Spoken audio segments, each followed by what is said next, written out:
Welcome to the first of our workshops on eco-sustainability, an executive overview presented by Preston Blevins.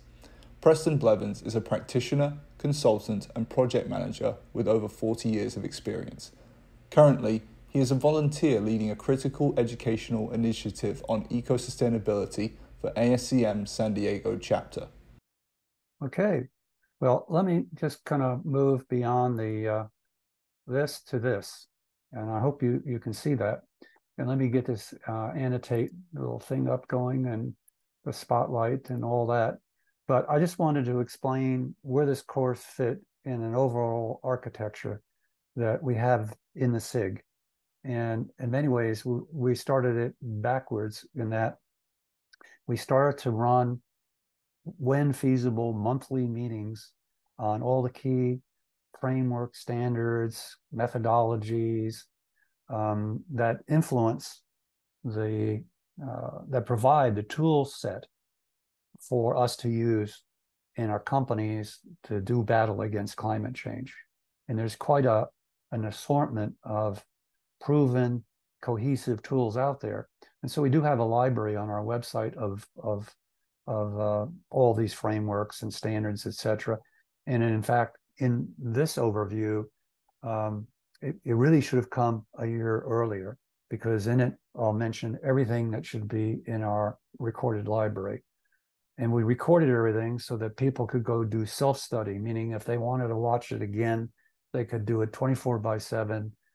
There's no limitation of how many times you can access it, and it all would be free.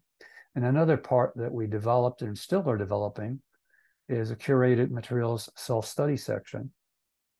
And again, that was meant to allow individuals to do studying when they wanted to. If they were a night person and they wanted to get up at 1 in the morning, they had, they couldn't sleep, they could study. So they could watch things anytime and access materials that we have gone through and said are worth having. This course is an umbrella that will outline everything that hopefully we will contain in this and in this side here, that and the webinars, the curated materials for self-study. The advantage of attending a live webinar, though, is you can ask questions and get responses. Then this will provide an umbrella and a framework. And there are still some things we need that are covered here that will be covered in the 4 hours that we haven't yet addressed here, but they will be addressed within the next 3 or 4 months, all fully. So we've got maybe 10, 12 recorded sessions and a whole lot of curated materials. ASCM at the corporate level has developed a 16 to 20 hour course. And the logic here is that you actually get educated in slices. Anything I cover today, if I cover it for 5 or 10 minutes, that's an introduction. If you go to the webinar and you want to know about CDP or you want to know about GRI, and I know that's all just buzzwords right now, at least you get an hour of very focused education. If you want to get something deeper and broader, a bit deeper rather, the 16 to 20 hour course would really help. But again, it's, let me go back here. I don't know why that is doing that. You can go a little bit deeper or you can skip that. But the point is that you can constantly go back and forth because you have resources available to you. And some of it's there 24/7. Some of it's very specific, like this course is very specific to a time and place. And the orientation course that ASCM will put together, I'll call it the long course, again, is specific to time and place. And down below, we're organizing in-depth, highly specialized courses on a particular standard or SCORE. For example, there's a course on SCORE. It's individually held. It's a people-oriented thing. It's interactive. It's live. It's via Zoom. That runs 24 hours. We're organizing a course on most of the more prominent reporting standards that relate to supply chain, specifically tailored for supply chain. That's going to run 16 hours. So that's something where we're actually subcontracting out to an expert, and that is a fee-based situation, not one that's free. But anything here, like today's session, the orientation short course, the curated materials, and the recordings itself, that's free. That always will remain free. So what I'd like to do then is go and talk about the current situation that we have. Everybody have questions? Are we okay? Well, we all know that there's a target temperature rise limit, and most of the nations in the UN, in fact, almost all of them have agreed that a temperature rise beyond 1.5 C centigrade, which is 2.7 degrees Fahrenheit, is all that can be tolerated for us to deal with ridding ourselves of GHG emissions and climate change, trying to restore some sort of normalcy over a relatively long period of time. It took a long time to build it up, and it's going to take a while to get rid of the emissions. And so action plans were required, and a number was agreed to by just all the nations in the UN, and they set a certain date. But let me first share two things that are significant, two dates that are significant. The agreements really were put in place in the year 2016, at least by the US. That's when we agreed to them, to the reduction in GHG emissions as a nation. And the baseline that everybody used was the year 2005. And so that's a good year. And by the way, I will get into Thursday why 1.5 C is absolutely critical as a number and how much GHG emissions parts per million we really need to get down to keep under the 1.5 C limit. It's an upper limit. It's almost like a budget. If you exceed the budget, there's nothing beyond the budget or we're in trouble. So key dates, we agreed in 2016, and the base to operate from was 2005. How much? Well, we originally agreed in 2016 to a 52% reduction in GHG emissions. In the 7-year period since 2016, we've achieved roughly 17% reduction. Against 17% of that 52 have been actually achieved. That leaves us with a 35% reduction to go. And if you're sitting there going, oh, well, I've heard the year 2050, and I've heard 2030, what is it? Well, what we have to do is reduce 35% of our commitment, of the emissions rather, by the year 2030. 2030. That means that we have to get rid of 35% in 7 years, whereas the previous 7 years, we were only able to get rid of 17% of the emissions. So it's quite a challenge. And what I did is I actually said, well, who made this commitment? Well, it was made by the then President of the United States, and it was reinforced by a commitment recently by the current president. And right down here, if you go down, one of the things that I've done with just about in every discussion about every framework, I've tried to make available hyperlinks so that as you're watching the video, and by the way, I didn't mention this, we're going to give everybody who attends a PDF with hyperlinks in it. So you'll get the full presentation with hyperlinks. You bring it up on your computer, and hyperlinks will take you to additional information. So if you click that hyperlink, you would go off and see the letter from the President of the United States, with EPA being involved in the generation of the letter, detailing that we are committed to the reductions that I've just talked about. So the key point, the takeaway about why this is important, learning all these things, is time is running out. We've got to double our achievement and that we achieved over a 7-year period in the next 7 years. And that's no easy feat. So everybody get that? Can someone paraphrase what I've just said? Who wants to jump in and paraphrase what I just said? This is a test on me. How well did I communicate this? I can try. Sure. It's imperative that we stay below a 1.5 degrees Celsius increase in temperature by the year 2030. That was agreed on Right. by many countries in the UN, and the US agreed on that in 2016 to reduce levels by 52% using 2005 as a baseline. I did have a question, Preston. Yeah. I guess so that 52% and the 17% that's already been reduced, that's in the US. Yes, this is the U.S. The only thing we have control over is um, our nation. We have, Mm-hmm. that's why all these laws have been put in motion. That's why the budgets have been made. That's why there's a lot of capital spending on reducing carbon emissions through better equipment, electrification, all sorts of things, so that the government has economically bump started the transition from the fossil-based economy to a um, natural occurring power, be it using the sun through photovoltaics or using hydro or using whatever it takes to get us out of this.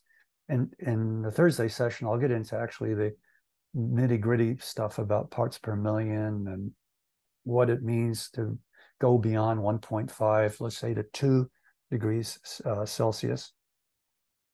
And so it's the nation itself. In some parts of the world right now, they are over the 1.5, but the 1.5 is meant globally. But if you go to Southern Europe and North Africa, and right now over parts of the Western Europe, it's about 2%. I mean, already. And if you've been following the news, it's been pretty dramatic droughts, lots of fires, and the greater Mediterranean area is in serious trouble. So 1.5 is a number that came out of a publication, and I'll cover lots of this again Thursday. It's called the IPCC. It's a science organization that was put together by the UN. It's part of the UN. And they published a document in 2018. It's like 600 pages long. And they looked at probabilities, the whole bit. They worked out all the science stuff. And I'll cover that again Thursday. So what other question do you have?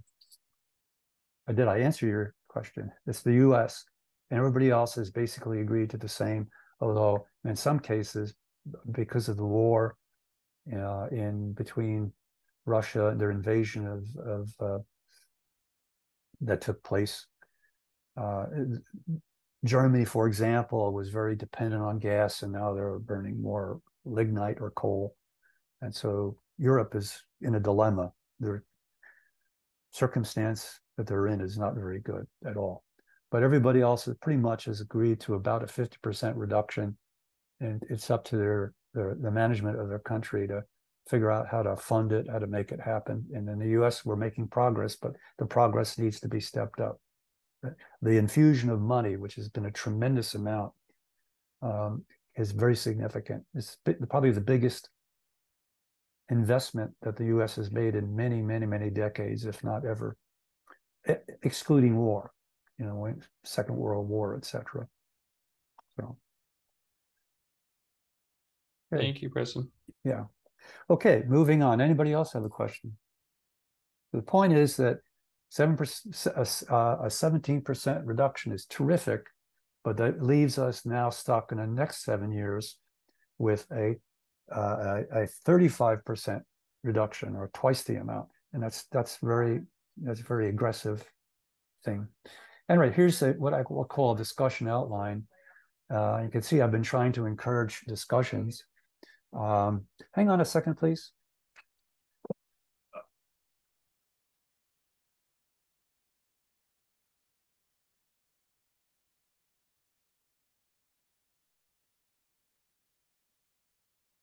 what I'm trying to do here is keep it lively, and your inputs and our conversations will make it a better learning experience for everybody, including myself. But the first discussion point will be a thing I call circumstance plus time equals actions. And it also could be changed to circumstance plus time equals perceptions.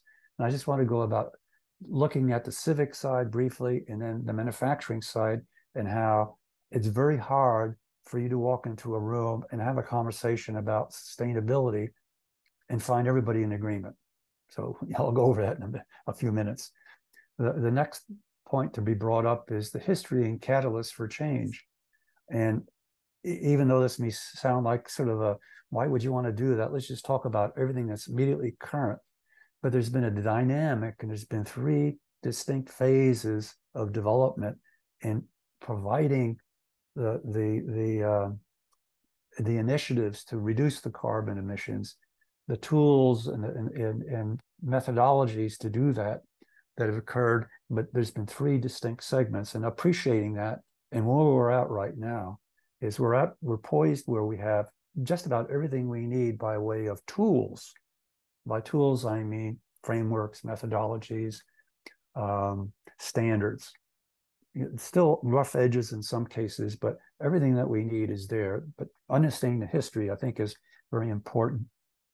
Then we'll roll into the essential toolkit. And there's 3 distinct components that deal with emissions themselves and planning your business to keep it in business while you're doing this.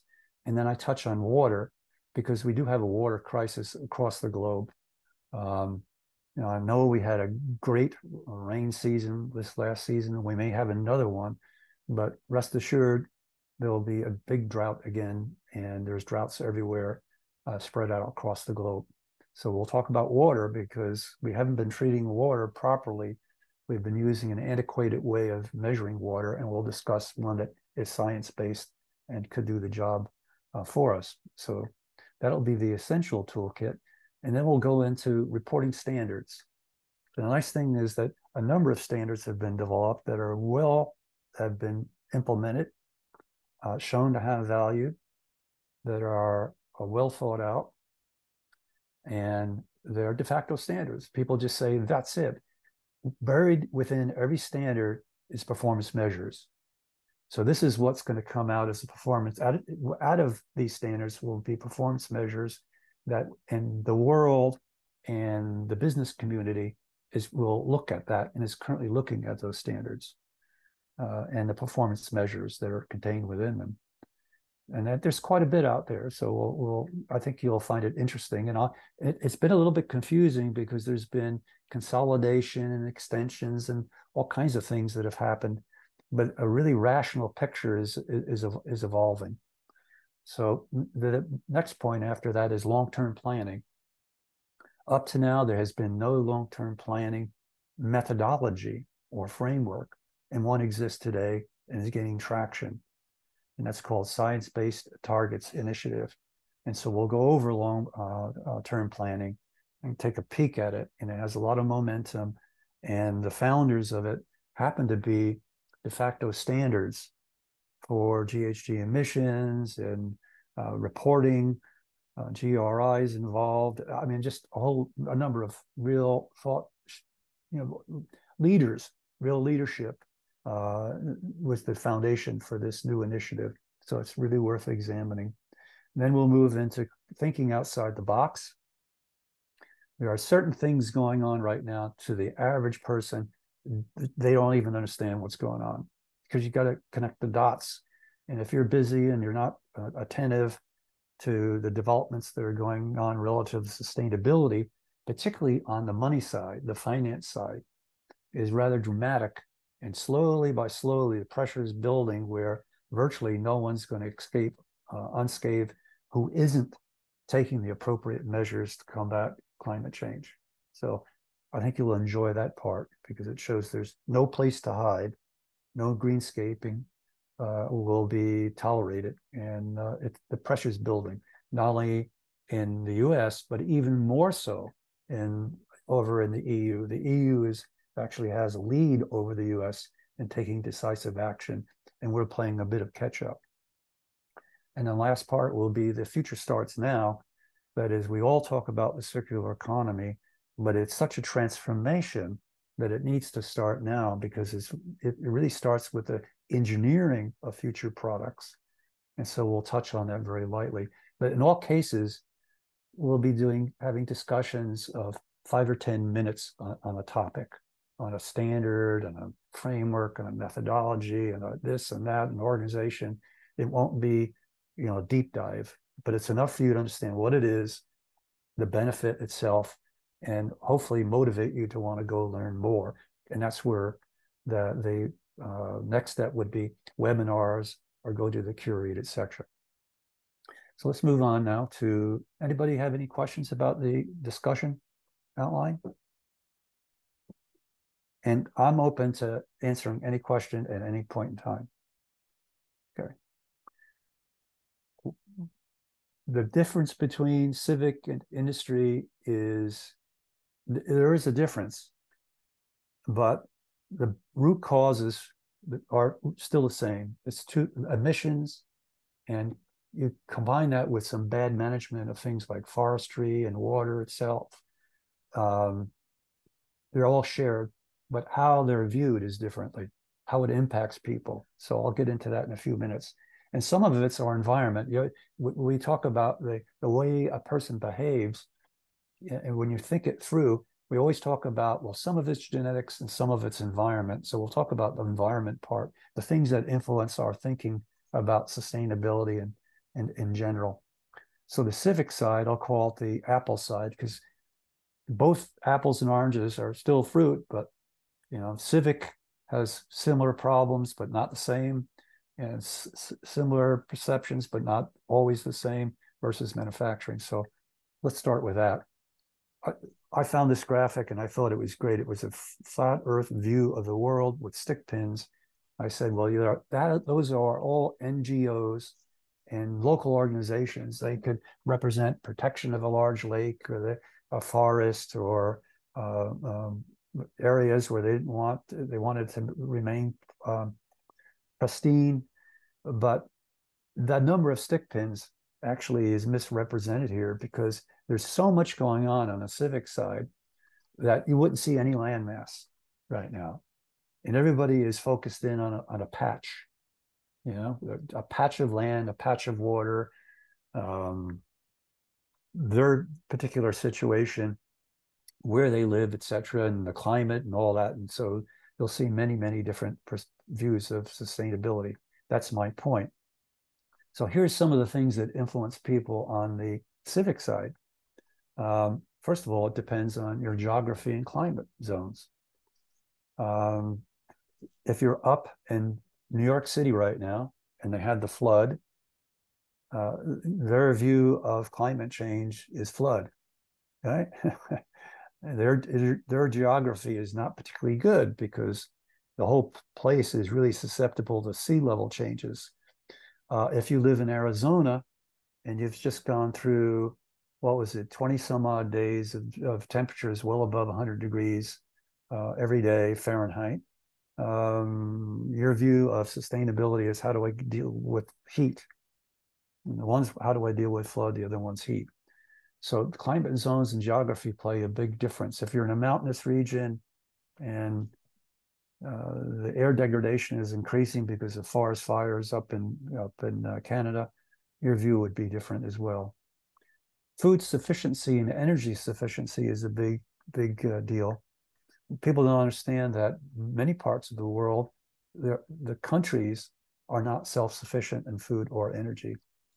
A good example of that is Japan is not self-sufficient in food. They really are not self-sufficient in energy. China's the same. I just pick them as examples. Many places in Africa do not have self-sufficiency in food nor energy. So where you're at, whether you can actually have the lights turn on and whether you have food to eat at a reasonable cost, really starts to form your views about sustainability. Whether you're coastal or landlocked, this is kind of psychological. If you're on a large river and there's commerce, if you're on up near the ocean and you have contact with people who are visiting as tourists, or there's trade going on, and all that good stuff. Or if you're inland and you're a little bit more parochial compared to someone who's more cosmopolitan. Both are good, but your views are different. History makes a big difference. Be if you've been a colonizer or you've been colonized. In some cases, the history makes a big difference because assets have been stripped out.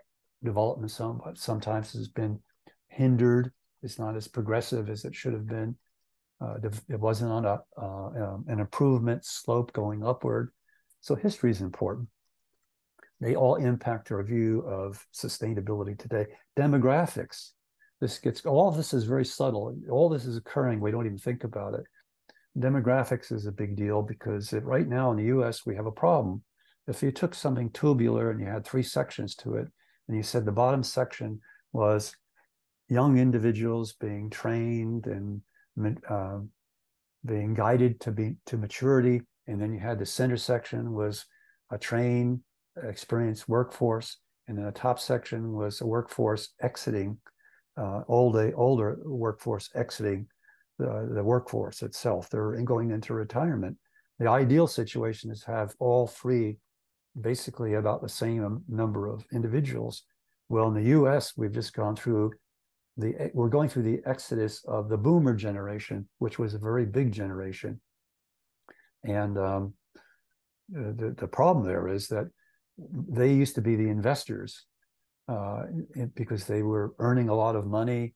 They had money to invest, and now they're pulling back their investments, and they're moving into living the rest of their life off the investments because they're not working. In certain countries around the world, and it seems to be the case for most of Europe, they have a similar dilemma. Certain countries are even in worse shape. Japan and South Korea, for example, have very low birth rates.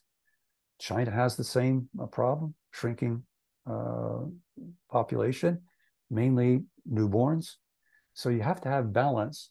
And really what it does, netting it out, at least for the US and for most other countries with that dilemma, that this dislocation, this exodus from the demographics of retirees, that means there's less money to be had for investment because surplus money was put into investment, and now people are living off of that. They're withdrawing those funds. So that has an impact on the view. And in the case that's going on with the restructuring of the US for sustainable reasons, funding it all will be very difficult. It will be difficult for Europe. It's going to be difficult for many, many countries. So that impacts stuff. Now, moving on, anybody have questions, or do they think that was just too strange?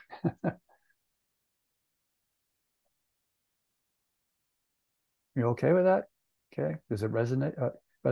If you talk to someone right now in New York City, I can tell you they're not thinking about sustainability in the same way that someone in Phoenix is thinking about it in Arizona. It's different.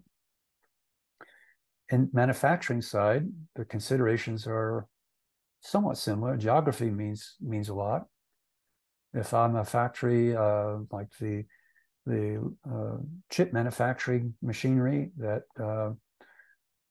one of the individuals here, I'm sorry, I've forgotten the name, is here to help with, they need lots of water in chip manufacturing.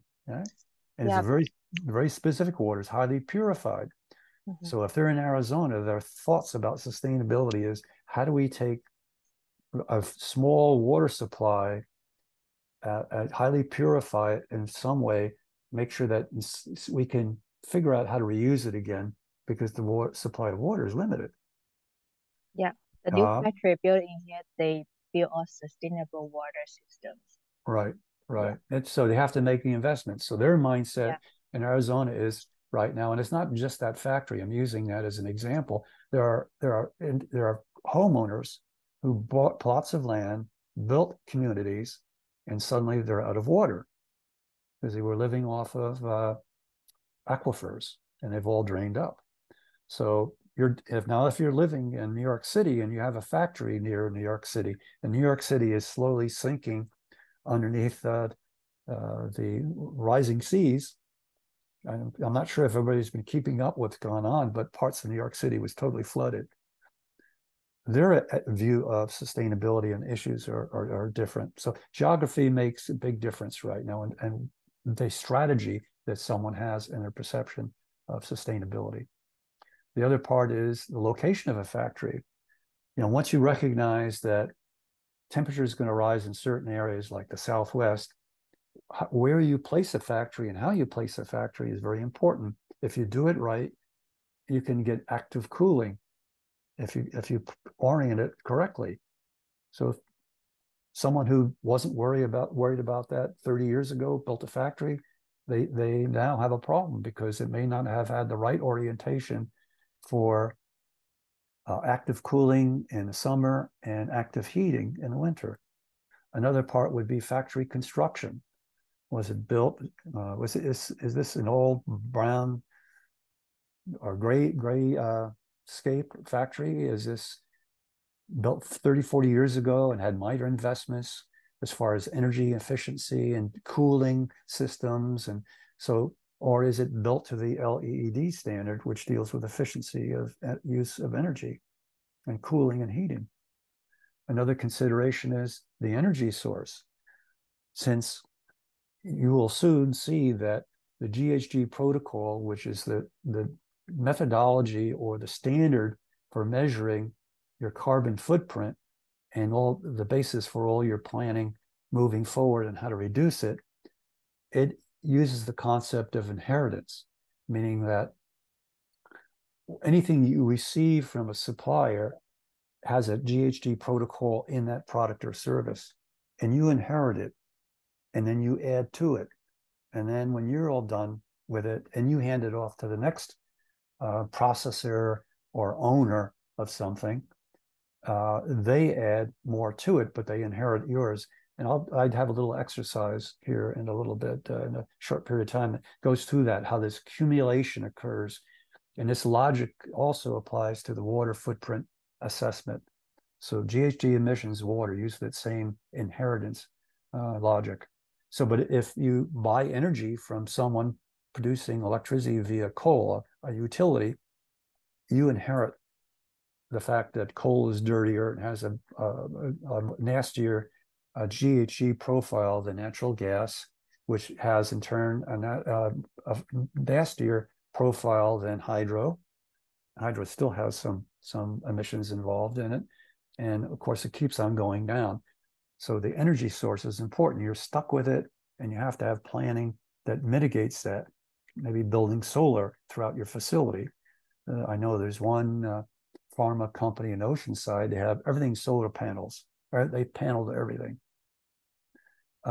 Corporate configuration of corporation as a factory in Vermont, and they have one in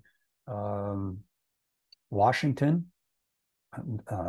or Vancouver, and they have one in Arizona, and they have one in Louisiana, because they have to deal with all these different geographies and climate environments and issues that are localized. Their view is very complicated. So they are dealing with a big unwieldy beast. Your placement in the value chain, I know in the CSCP, original versions of CSCP, they talked about the supply chain master.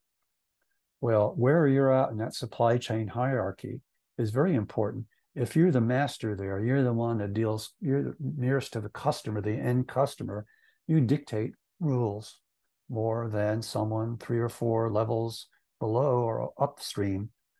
You're more anxious for the business, so you're more constrained. It depends on where you are in the value chain. Another consideration is how work is performed. Have you adopted lean? I'm using that just as an example. Have you empowered your workforce? Do they know how to do Kaizen events? Do they know how to do value stream mapping? All these things count. Or is it traditional manufacturing? And you didn't believe in all that stuff, and you really heavily invest in inventory. And it all depends how work is performed. That's part of the profile. product performance. Do you have an item that is well accepted in the marketplace?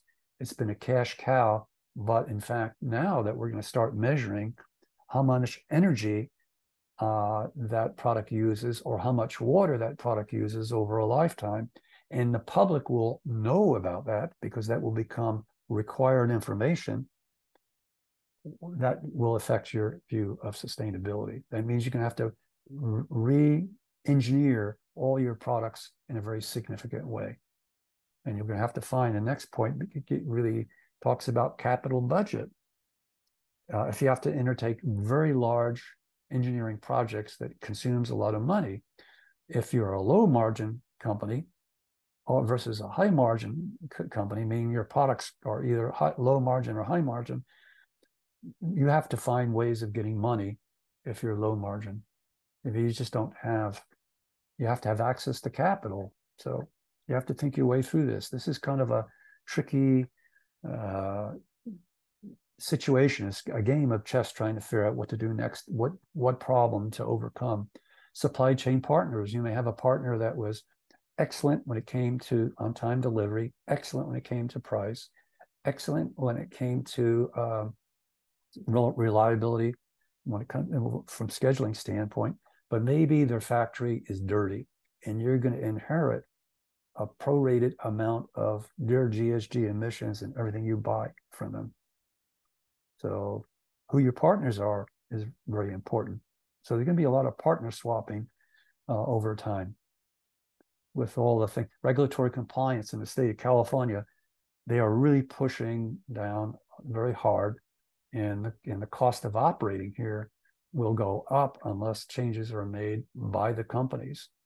So they'll be under a lot of intense pressure.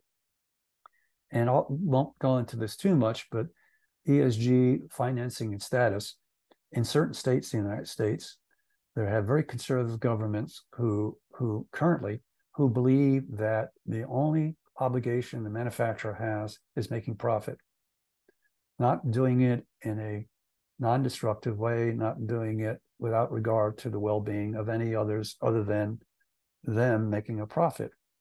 And ironically, what's come out is that they're trying to ban GHG funds.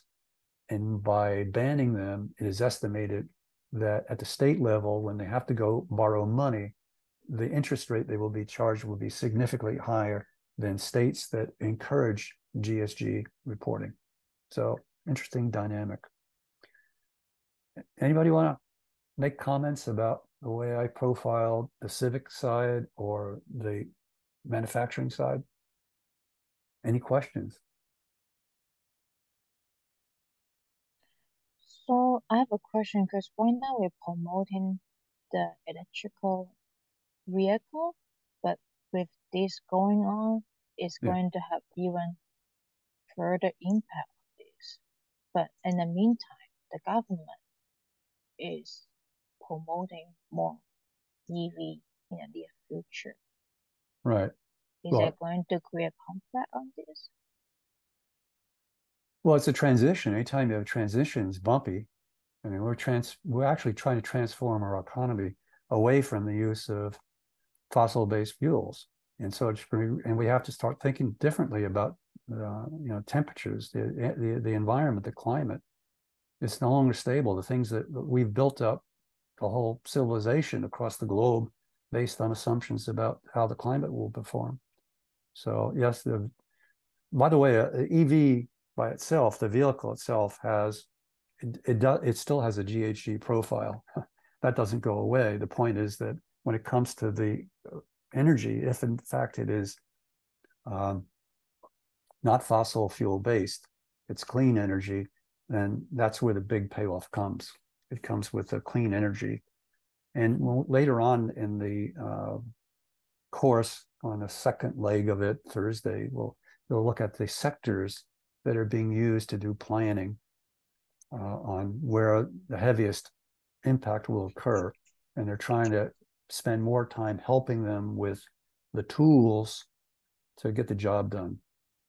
The tools will be essentially still remain the GHG protocol and all these other things, but the profiling and how you get there will be addressed Thursday, because everything's being customized so that complying with these new sets of standards and requirements and performance measures, they're trying to make it easier. An example would be in finance, you have SASB, which deals with the sustainability accounting standard.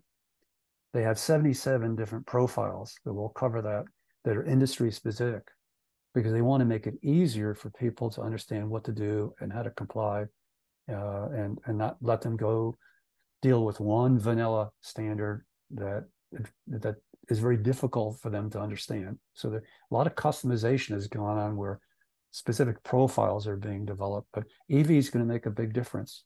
It's going to make a very large difference. But it's going to be a real rocky road making that transition. But that's just about this is what our profession deals with, right? We try to plan to avoid problems, but one of our real expertise is when something does go wrong, we know how to do a replan. And so, anybody else have a thought? Okay, let's move on with the history. We've been going on. Let's say that after this next stage, we take a 5-minute break in case anybody wants a sip of coffee or whatever, and then we'll reconvene. But let's get through the history. I think you'll find it interesting. Okay, let's just start with the very beginning, at a point in time. The good old let me move this out of my way. The good old UN got involved in 1974, and that was the first time that they had anything specifically organized that dealt with the climate. And ironically, it was in Stockholm, Sweden, and I spent 2 years working and living, operating out of Stockholm. It's a pristine place. 11 islands, the Baltic, and land connection. You can go over any of the bridges and fish and eat the fish. Yet ironically, in the 50s, it was a very polluted area, and they're renowned for their ability to clean up a dirty environment and make it beautiful, make it healthy. And it seems fitting that in 1974 that they held the first meeting on sustainability, the UN, there. And then they went through a progression of things where there were other meetings put together by let me have to good old Zoom with all its stuff. Makes it sometimes difficult to see your screen. They went through a progression of things, and it looked like it was going very slowly. But 1988, a very useful group was formed. It was called the IPCC, the International Planet on Climate Change. And this was an organization put together, a staff by scientists whose charter was to understand the climate and all the impacts that emissions would have not only on the atmosphere, but on within the sea and all our water resources. So they've been in operation for a long time. And its report that we'll talk about tomorrow, that was generated in 2018, has really set the roadmap for what has to be done for the next 30, 40 years. Then we had a number of other things that took place via sponsorship by the UN, but there were some real interesting anomalies that took place. For example, LED was developed not because necessarily the climate itself, but because of the costs of energy. So they wanted to design or architect a way of building or energy efficient building, both from a cooling and heating standpoint. And then another out of the blue, non-UN sponsored development was the development of SCORE by the Supply Chain Council.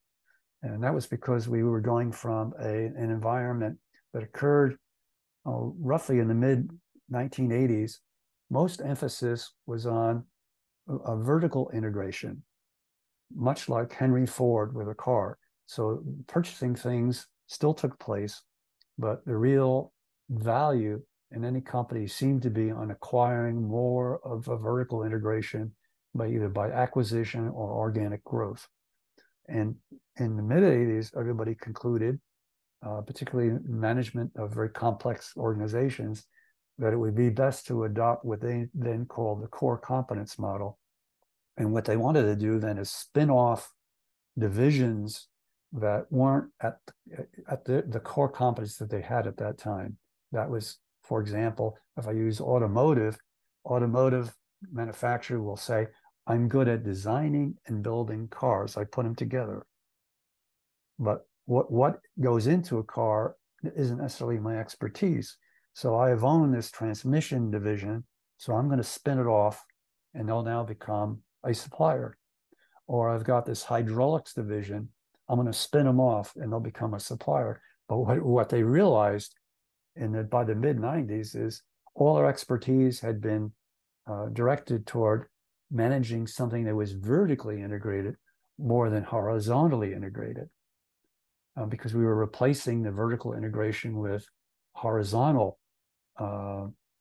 disintegration or unintegration, and that was a big thing. And SCORE was actually, and it was put together to try to solve this problem of how do we integrate a supply chain that is horizontal, non-vertical.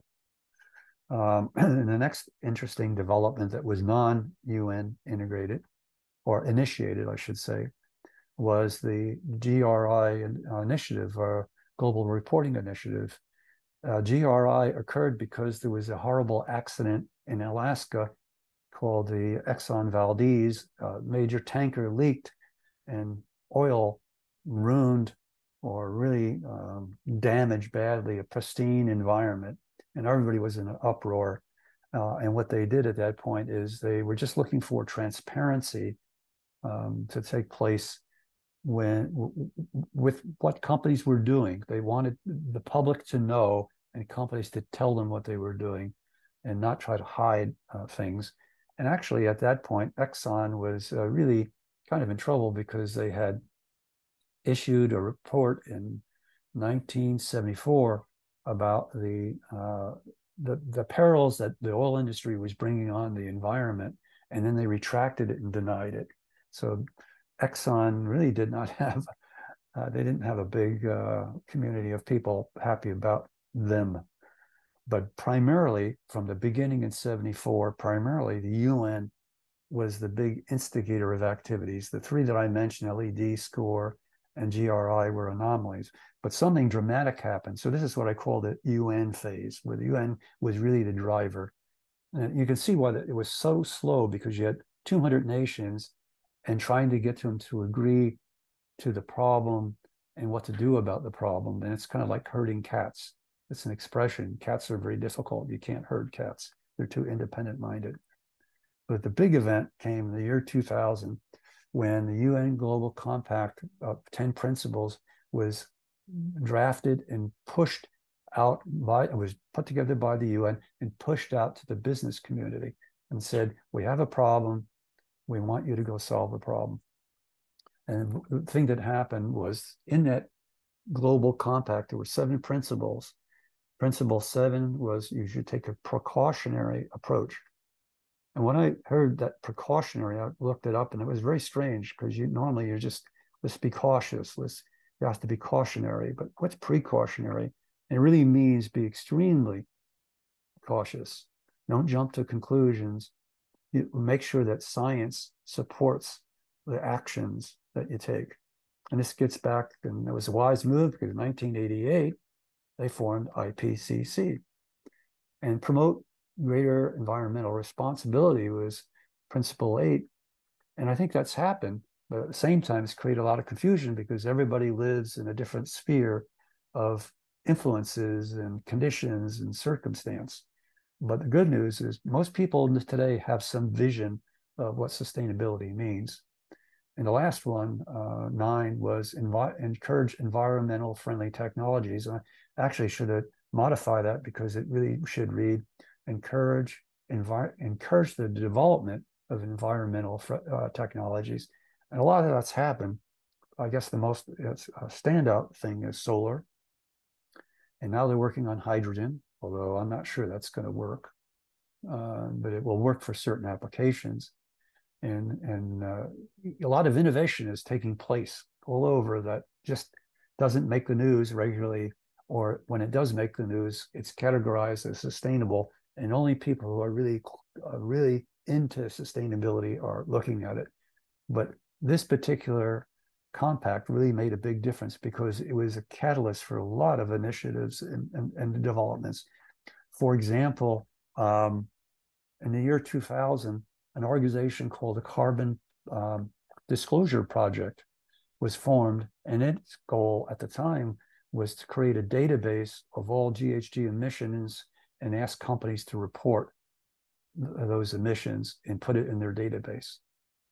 And today, Carbon Disclosure Project is known as CDP, and they've matured into being a de facto, I don't know, they're unusual. They're not easy to describe, but I will hopefully yet today get through that, showing all the good things they do. But right in parallel to that, or right near that time, the GHG protocol was formed, and its initial vision was to take an inventory of GHG emissions within business units, within parts of the economy, sectors within the economy, try to get a handle on what was going on at the national level and all the different semi-legal entities that called governments.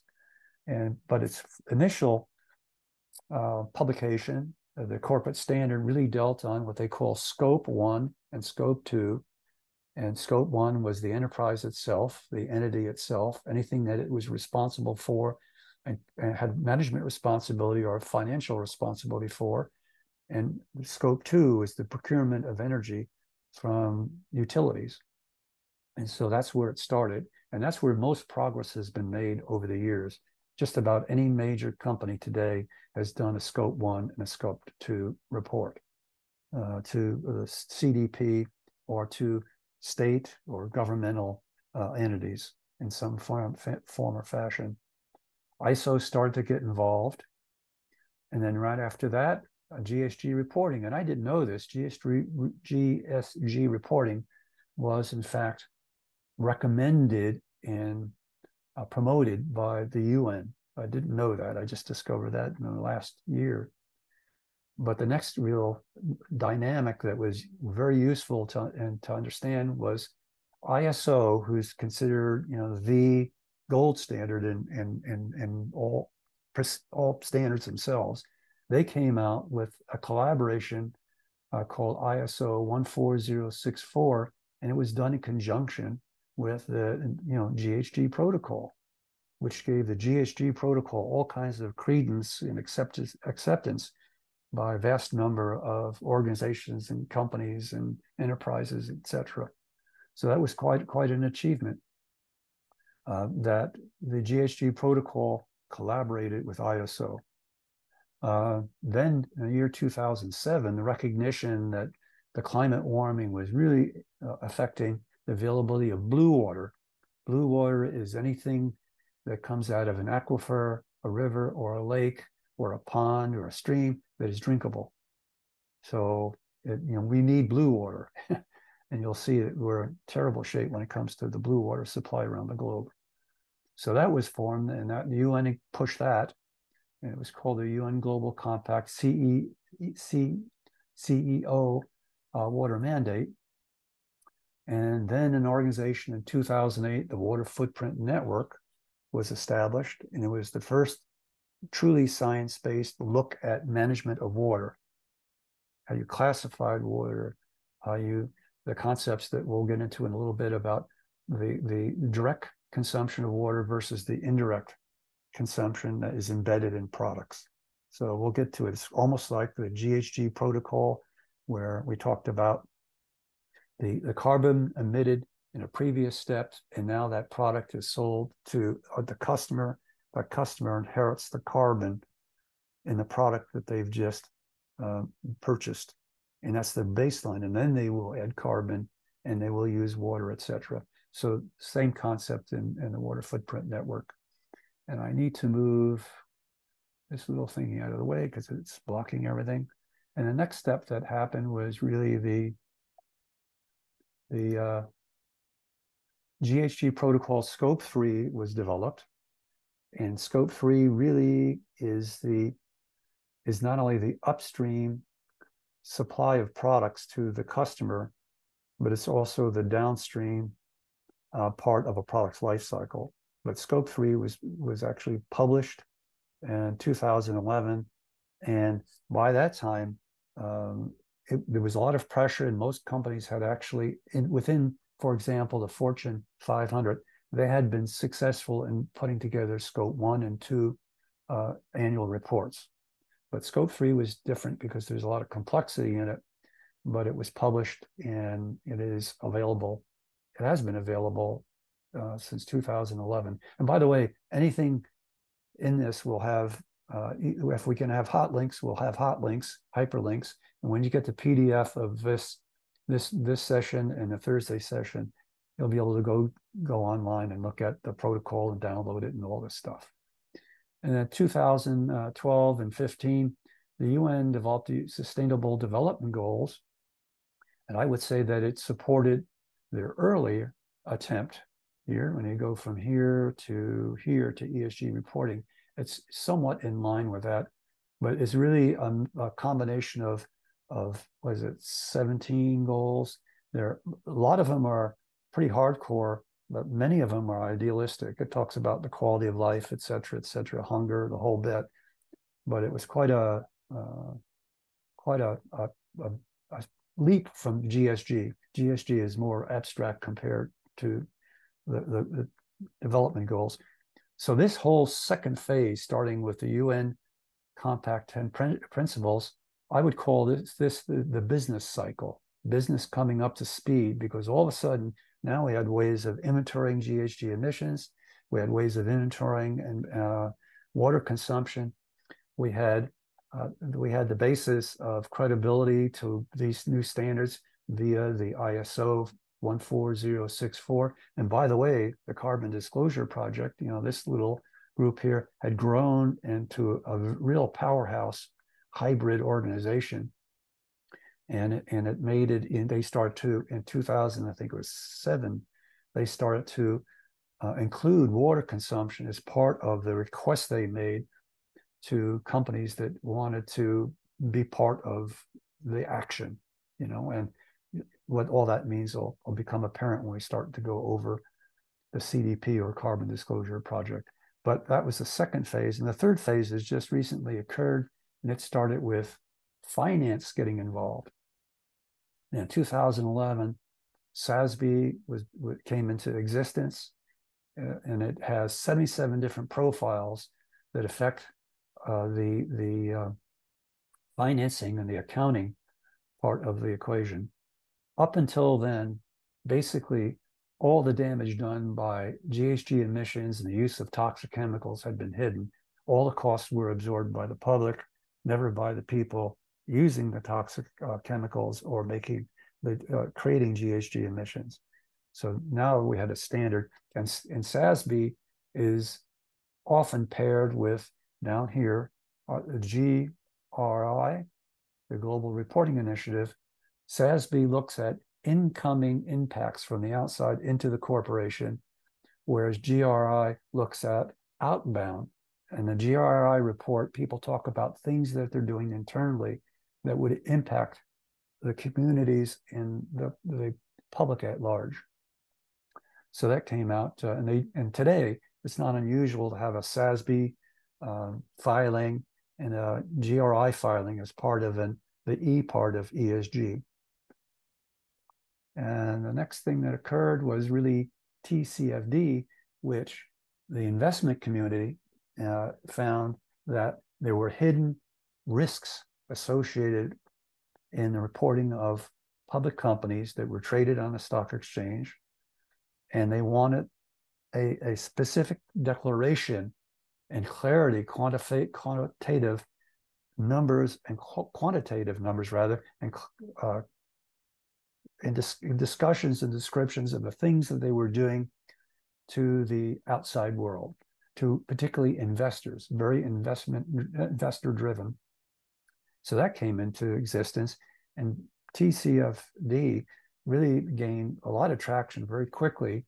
And I know many people, if they're not interested in finance, Bloomberg was one of the real promoters of TCFD, and it has a big clout in the investment community in general. The next biggest development was that there's been this disconnect between what's going on in Europe and what's going on in the US. And so multinationals said, let's have one common standard. Is there any way to assemble that? And an organization called ISSB was formed, and it's International Sustainability Standards Board. And that it was a major move forward for multinationals, institutional investors, because they don't want to keep on having different reports that they have to juggle. They're okay if they're amalgamated into something useful, but they want one standard if that could be really put in play. And the next standard that came out was in the EU, CSRD, and it's doing what we're trying to do in the US. They've already enacted it in the US. Thanks to the actions of TCFD, there is a proposal that the SEC, Securities and Exchange Commission, include the risks of emanating from climate change in any annual report of any company traded on the exchanges. So it's already been adopted in the EU. It's time phased in. It's law. And now what they're trying to do here in the US is the same.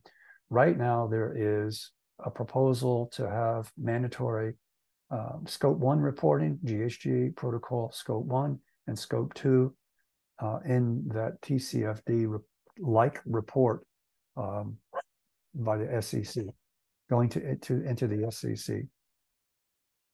Okay, moving on.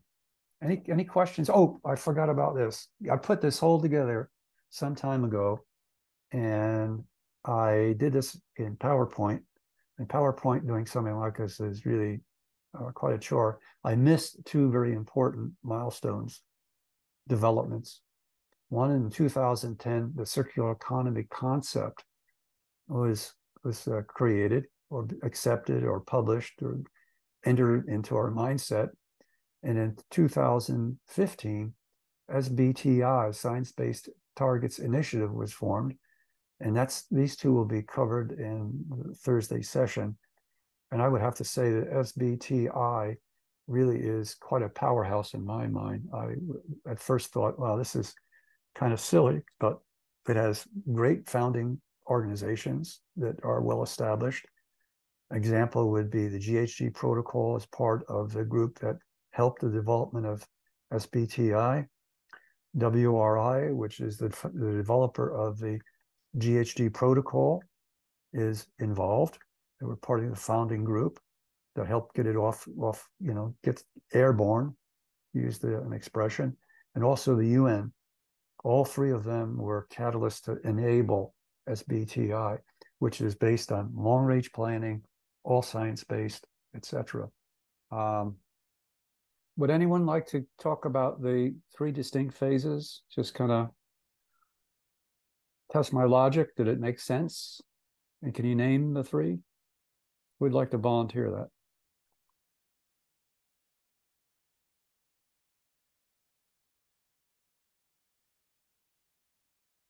I can volunteer the first stage, Okay. the UN stage. Is that Yeah. correct? Yeah. Well, at least what was your interpretation when you look at the history? Did you?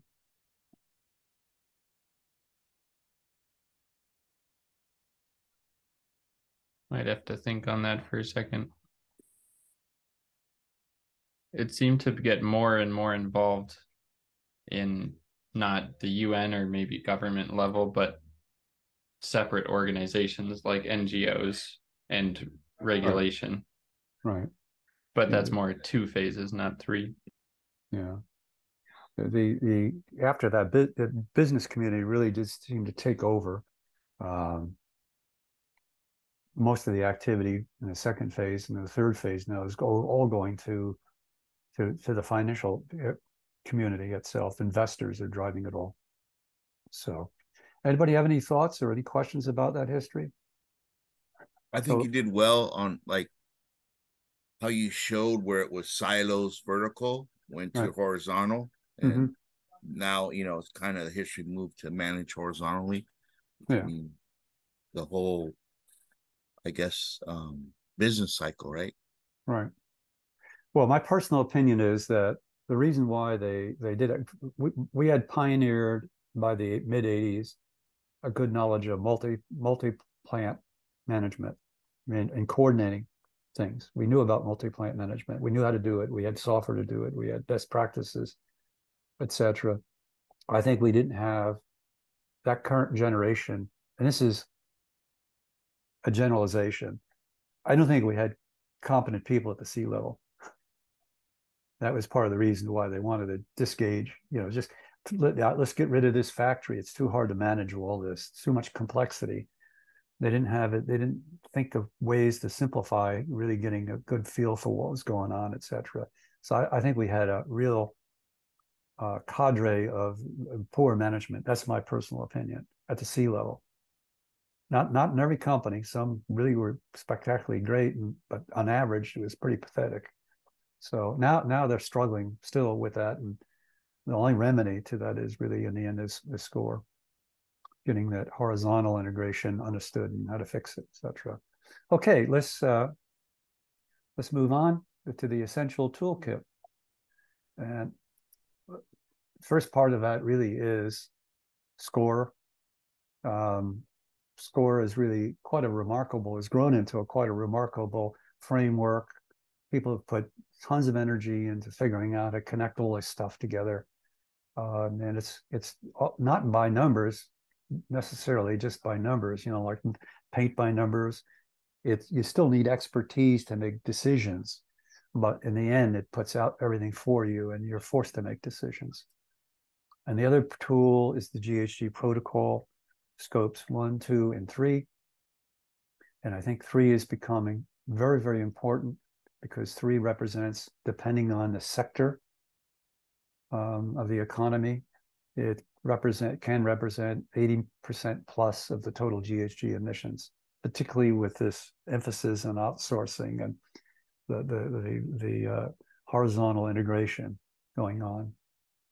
In fact, it's kind of ironic because you look at Musk and his Tesla company and the way he's handling rockets, etc. He has more vertical integration than just about anybody in the automotive industry, and he most certainly has more vertical integration right now and putting together rockets that fly and can do incredible things than his competitors.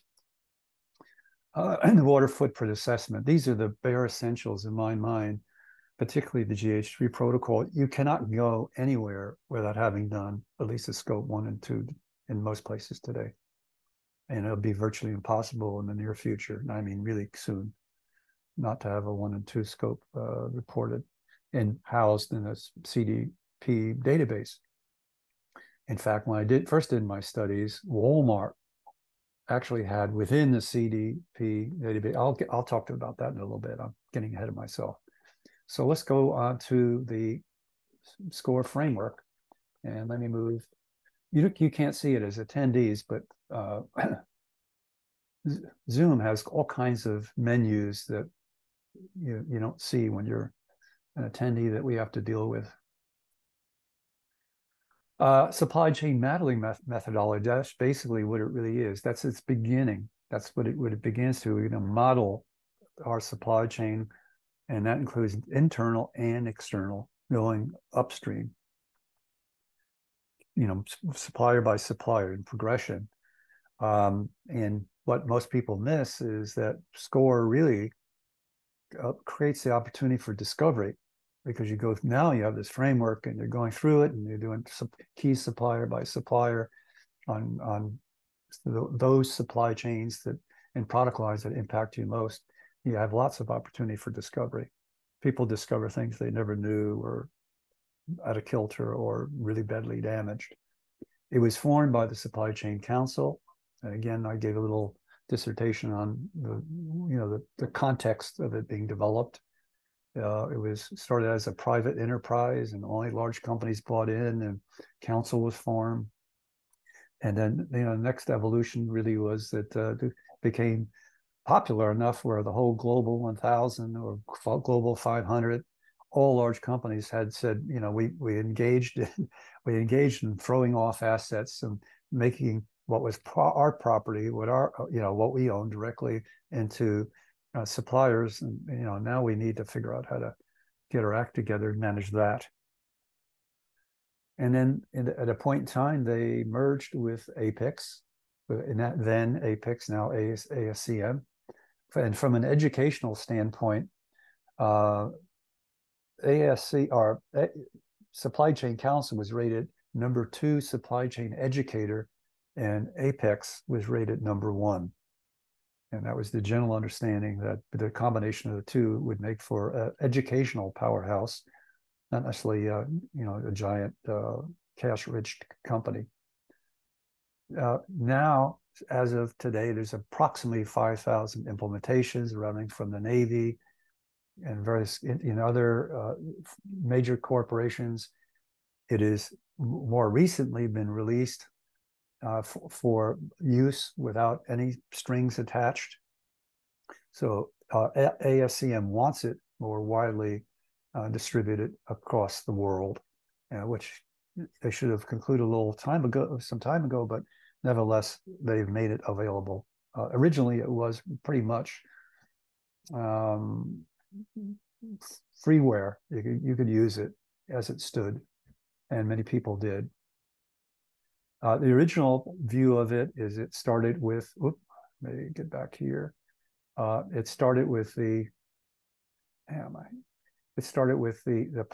three basic processes: the planning process, and then you had the source, the make, deliver, and then return. And that was your company, because there's internal supply chain. That's the way they put it together. And by the planning side, accommodated different styles of manufacturing. For example, repetitive manufacturing versus engineer to order, etc. So they had a number of styles that were accounted for, and it would help you. It wasn't a one thing fits all. It allowed you a little flexibility of making the job of understanding everything better. So that whole process, you would encourage your key suppliers to go through that and help them and coach them, and then you would and suggest to them that would be to their benefit to do the same with their key suppliers, etc. And then chase down now and try to find the weaknesses or the attributes that needed to be put in place, or capabilities that needed to be put in place to realize what you wanted to achieve. And so we'll get into that in a few minutes. It did have 5 different levels. They had the planning, the sourcing, the make, the deliver, and the return. And in fact, the only thing that's changed over time is the nomenclature has changed a little bit when it comes to processes, because it's a process-centric methodology or framework. And for example, make is now transform. And so occasionally it gets a little mixed up, and they've added another layer to it, or another piece to it, where they've talked about orchestration or enabling. I call it enabling. There's some base data that needs to exist in the company to make processes function properly. But the 5 levels, we're starting with that. It cascaded to 4 additional levels progressively with more data and connections, and it would be metrics were linked, best practices linked. And what they also had in it was benchmarking, and I don't know that they're still doing that today, because they would have anonymous benchmarking of people who participated.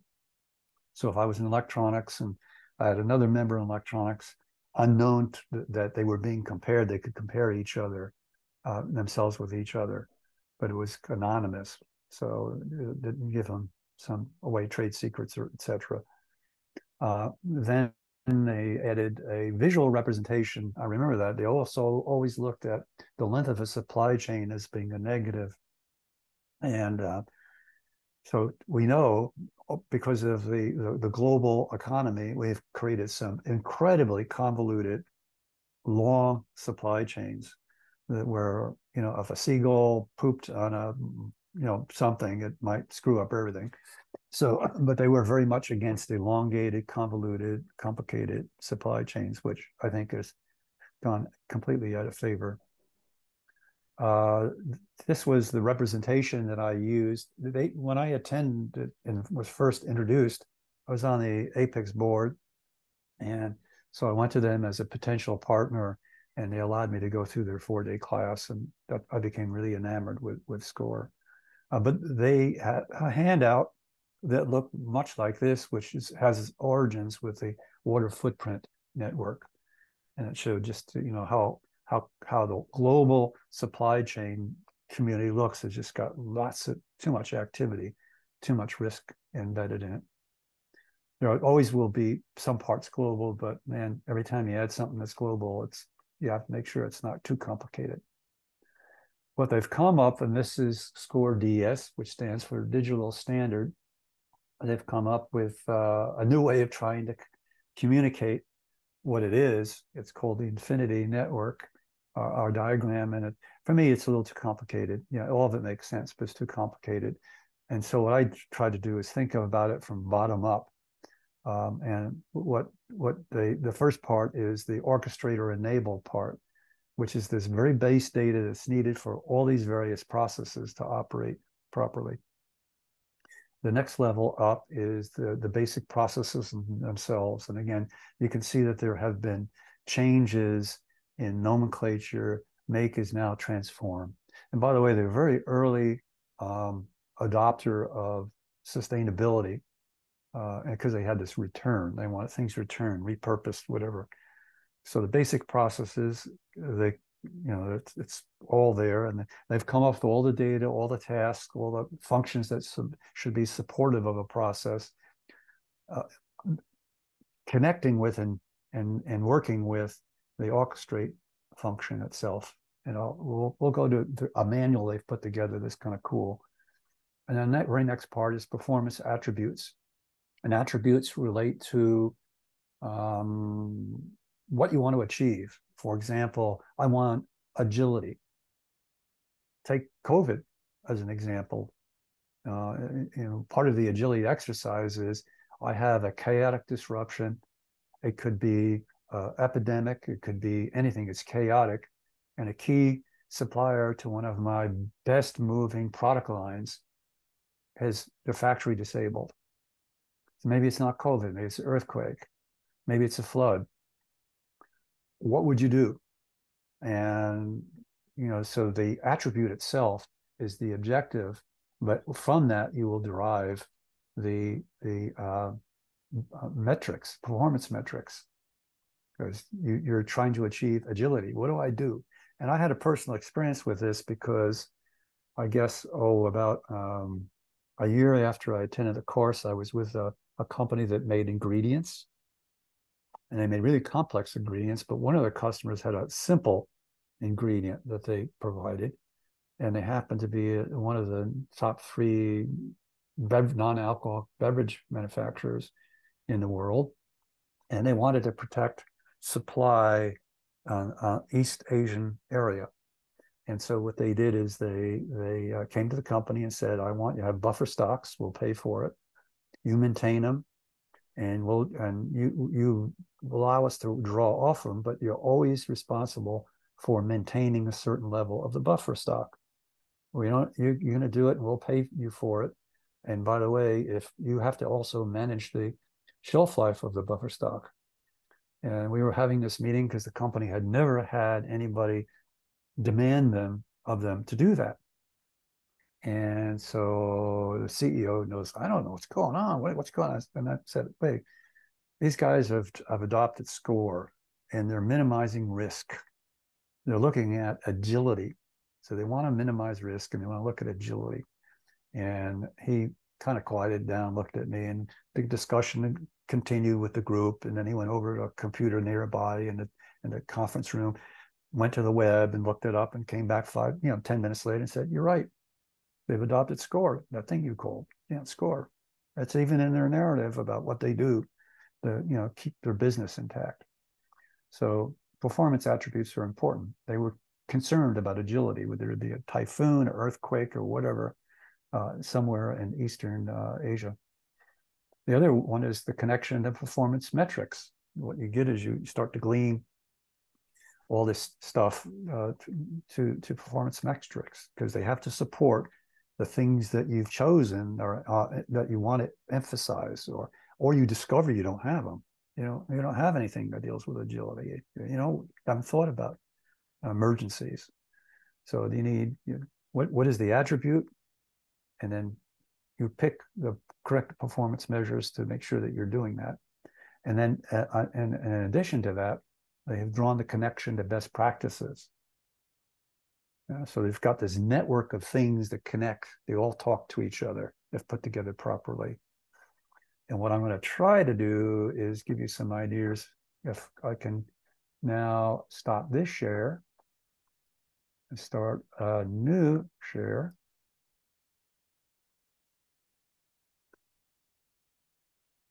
Well, it'll take a minute. I apologize. I'm now going to start a new share.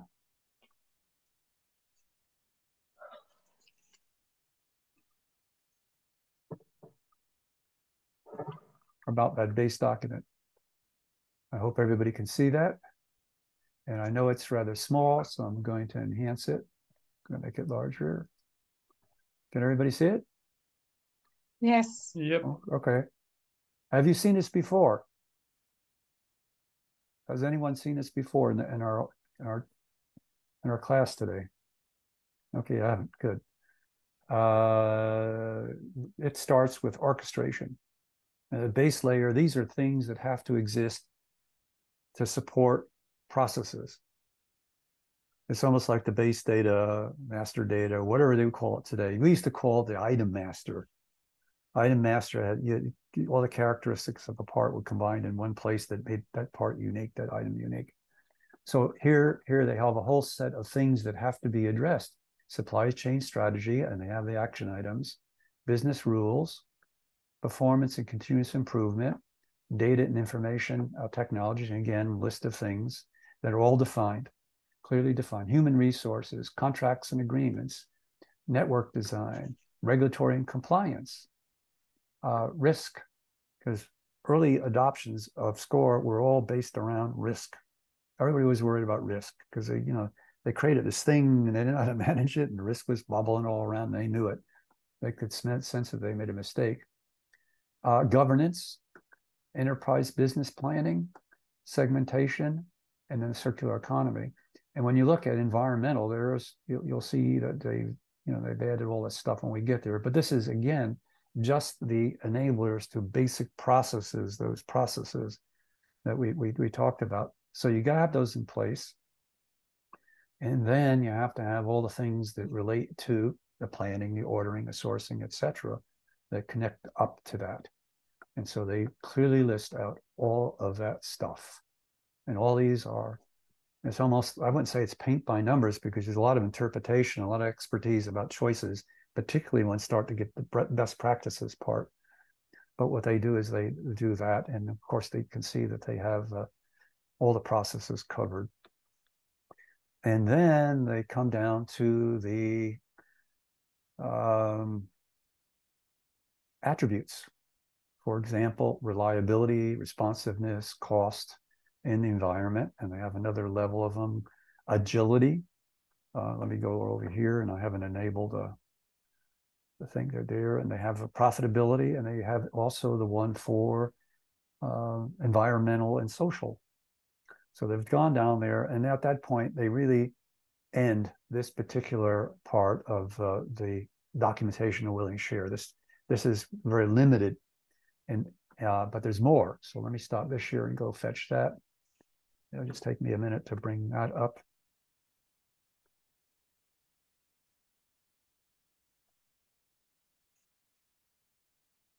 And here's a digital guide they have out there. And let me bring that up. Oh, here it is. I'm sorry. SCORE model. And by the way, I've made sure that all this stuff has been hot linked. When you get your PDF, anytime you see a hot link, you can go fetch the documents themselves. So let me go back to Zoom, screen share. I have to learn how to do that easily. You can see right now, all I'm doing is I'm looking at the introduction, but let's just say I want to look at resilience. Let me go to resilience. Now I'm going to look at agility under resilience. So I look at agility, and here they give me definitions and discussions, etc., of what it is. And they have all the things related to agility, and all these are hyperlinked. Order agility, sourcing agility, transform agility, fulfillment, return. And then they have the processes that would be linked to all that, and again, all hyperlinked. And then you go on down, you have best practices, and they'll go all down through all of that. And everything, again, will keep on expanding. Then when you go over practices, for example, you have a separate section on practices. They try to put them into categories to make it easier. And you could do best practices by category: supply chain risk, supply chain management, last minute exchange of die, self-invoicing, consignment inventory. It goes on and on. There's a couple hundred of these. So that basically is it. Now they've got little tutorials and everything else in this best practices and this whole guide. So you can go down to performance if you want. Back to resilience, responsiveness, and agility. Here's a better definition of agility, kind of abstracted. Major decrease in inventory and forecasting.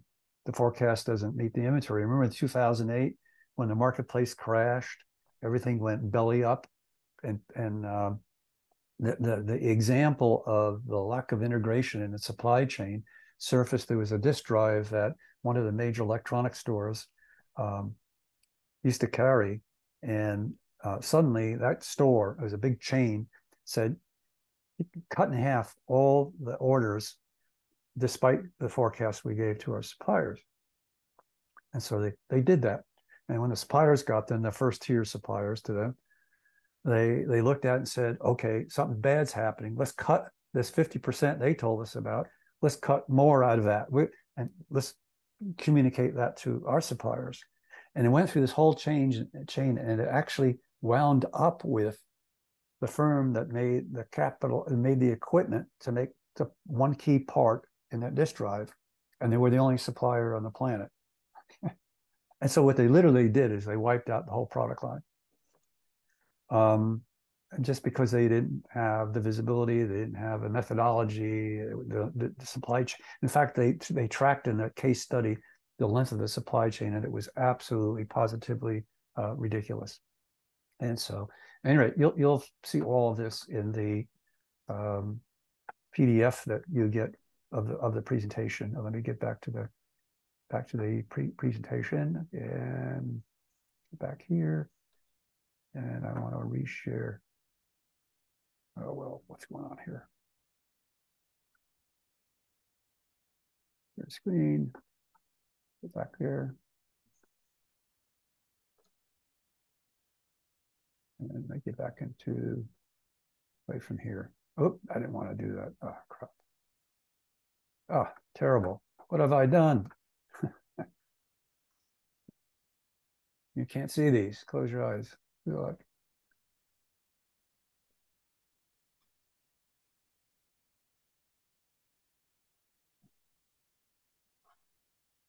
Don't get disturbed. Secret's out, but we still have to come back on Thursday, right? That's right. That's right. And we will actually benefit from not having to do all the introductions because they've been made. So let me get back here. I don't know why I screwed up so bad. Okay, it's this screen. Let me get back, play from current screen. All that's hot linked. So the quick reference guide's there, the overview's there, a webinar on our thing is there. We have one individual that we trust quite a bit, Cynthia, who is a whiz and master instructor on SCORE, and also is one of the very early adopters of sustainability and incorporated in our teaching of it. SCORE contains GRI and a number of other stuff. In fact, on my team, one of my teammates wrote the first version of Green Score. So that's what will be there. And at this point, what I want to do really is just kind of not hold it right there and just say, let's call it a night. Come back Thursday, and we'll cover the rest Thursday. And I think the next part for me, after the GHG protocol discussion and the water footprint network discussion, all the other stuff for me is really interesting, because particularly the science-based tasks is something that I had to do a semi-deep dive in, at least get oriented, because all these methodologies and frameworks use fuzzy language, language that's strange to us. It doesn't match up right away, and so you've got to think your way through it. But anybody want to give a comment about what we achieved today? I could go through and just list off what we've covered. We've covered time and circumstance equals your perception of sustainability. It's just our environment, just like we grew up, our environment influenced us. The other part was a real profile of the growth of the sustainability movement. First phase, the UN, second phase, business, third phase, finance. And it's got a cohesive picture right now. And then we started to look at the 3 key tools, not in a lot of depth, but we've finished up SCORE, and then we'll start out, which is really all about an integrated look, discovery, what's wrong, where's my opportunities, risk management, etc., rationalization, efficiencies, and also incorporating environmental issues as just normal practice is where we have to go in the future. So that's right there. It helps you with that transition. Any comments before we sign off? I wanted to say I really like the portion of your presentation on our different perspectives, whether that's the civic or industry side, right? And how all of those different factors you mentioned might affect how we view sustainability. I think that's really important. I should have saved this one article that an individual put together. I look at a lot of stuff every day, because right now I'm retired. As soon as I unretire, then I won't have the luxury of doing that. But there's a publication by the LA Times that comes out. You can subscribe without being a subscriber. And it's called Boiling Point. And it just covers Southern California issues in general and California issues in general. And one issue of it, it comes out once or twice a week. There's a small team that puts it together. They do a great job. And one of it is they talk about how everybody personalizes what sustainability means. And there is a number of views. And so really, the real caution here is you can't assume when you start talking about sustainability that person and you are in sync. You've got to kind of probe and try to figure out where their head's at. And we're all, I wouldn't say a victim, but we're all a byproduct of what's going on in our community. I'm sure in New York right now, no one gives a damn with the floods about drought. They don't care. That's not higher on their ticket. If you're in a state where there's a fair amount of rainfall and it's normal, and you don't have a lot of pollution, you don't care about GHG emissions as much as everybody else, right? So you don't care. And there's a few parts of the world where, in our country, where the impacts of climate change haven't been very dramatic. If you're in Canada, you're dreaming about the Arctic unfreezing, so you have free transport of goods now through open new waterways. So they may view it secretly as a benefit to them. So it's your environment. What's going on. Thank you for attending the first part of the workshop. The second part is now available on our Eco Sustainability webpage.